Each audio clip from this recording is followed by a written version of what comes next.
reka mbabwire ntimwongeye kwirirwa nshuti zanjye mwira mu mahoro y'Imana.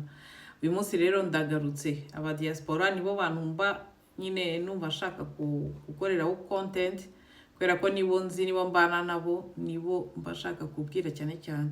Uyu munsi rero mbazaniye teme igira iti ese ni ubuhe buryo bundi wakoresha ibintu by'ibyangombwa byanze, ibintu by'ibyangombwa byanze. Hari uburyo migize kumva ko umuntu ashaka kubana n'umudage yenda nka mu Budage cyangwa se mu kindi gihugu uri, cyangwa umueuropeye uwo ari we wese, burya mubanye byagufasha mu buryo bwo kuguha ibyangombwa byo bita permis de résidence yo kubumina, kubyarana n'umuntu. Ese ibyo bintu kera byarashobokaga, n'ubu ngubu biracyashoboka? Rero nababwira ni yego biracyashoboka. Reka duhere kuri kimwe, ikintu cyo kubana n'umudage n'umwenegihugu w'ahangaha. Ntihazagire umuntu wumva yuko yenda ngo twabana gusa, nabana n'umuntu, nakuzura n'umuntu uzuye n'umudage bya mbere impamvu yo kubona ibyangombwa. Oya, ntabwo bishobora kubera impamvu yo kubona ibyangombwa.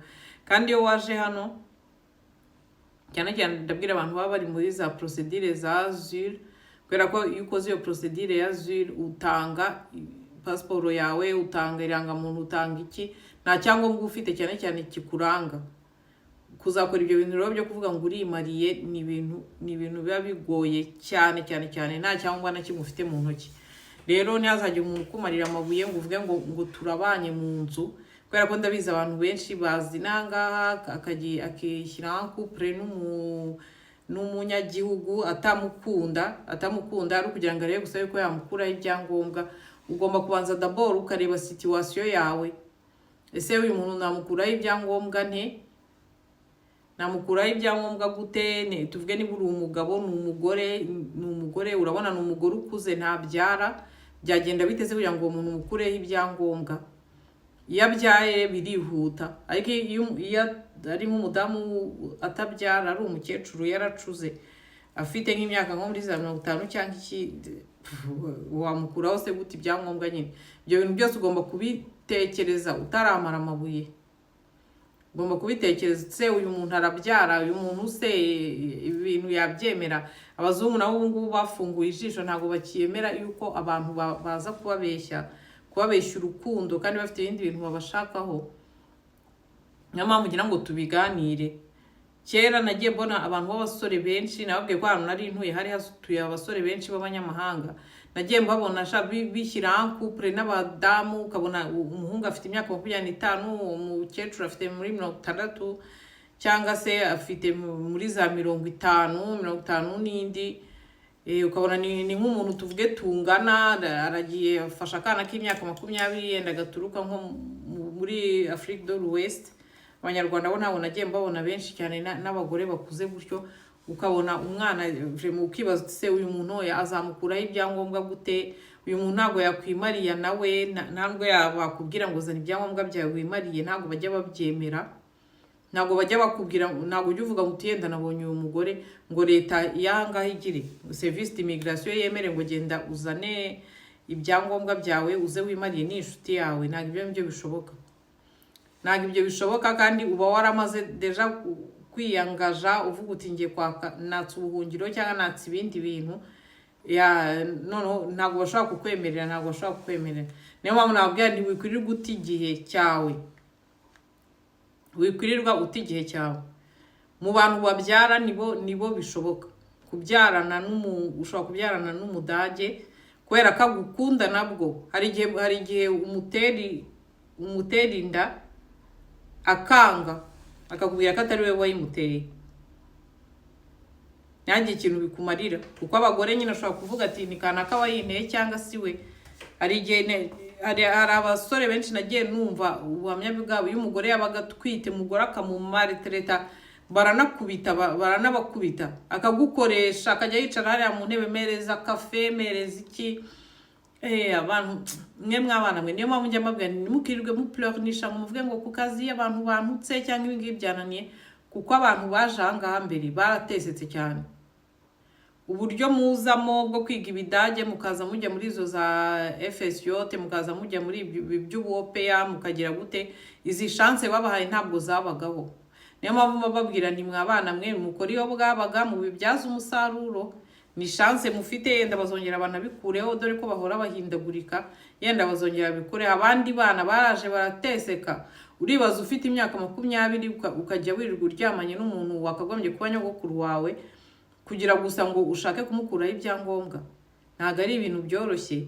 Cyangwa abagore bakababeshya ngo baratwite, ukajyaho ukakora ubujob ukamutunga ukagira ute. Nta nubwo abo bagore babaga baboroheye rero, ugasanga umugore wamusize mu rugo yenda waragiye nko gukora job ivunanye, ukazasanga yatumije ibintu kuri konte yawe, yatumije bakabiprofita nyine, amateleviziyo mashya agatumiza, amakompyuta mashya agatumiza, ibiki byose wowe urahurirwa gukora hirya hino yarakumanipiye gusa kubera yuko atwite, kugira ngo umunsi uzagira, kugira ngo umunsi uzamutesha umutwe azahita avuga ngo iyo nda ntago ari yawe, byangwa wari utegereje ko ukabura bivuze. Ngayo nguko niyo mpamvu babwira nti mwana mwe nukwitonda mu bintu mugira ko abantu barasufuye baje mbere yanyu, nukwitonda pe. Izi chance mwagize mukazibyaza umusaruro. Ibyo bintu ariko mbabwira ni biracyashoboka. Iyo ushoboye kugira kwimariya n'umuntu bigakunda akagukunda, uburyo mwakwimariyamo nimwe mubizi. Turavuga ngo ntabwo bishoboka, ariko bijya bishoboka, ukibaza nyine ukuntu byashobotse bikakuyobera, ariko bijya bishoboka abantu bakoresheje uburyo bwabo nyine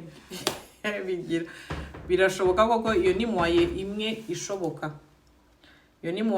kuba ufite umuntu ukimariya n'umunyagihugu, noneho bakaba bakabanza babanza kuguha niba ari offert y'imyaka 3, ubwo ni permis de résidence y'imyaka 3, noneho bakazongera bakagenda bakaba banaguha permis kuba hano mu buryo indéterminé, permis de résidence nyine permanent, mumaranye imyaka 2 hari mwimariye mu mategeko, muri mu mategeko.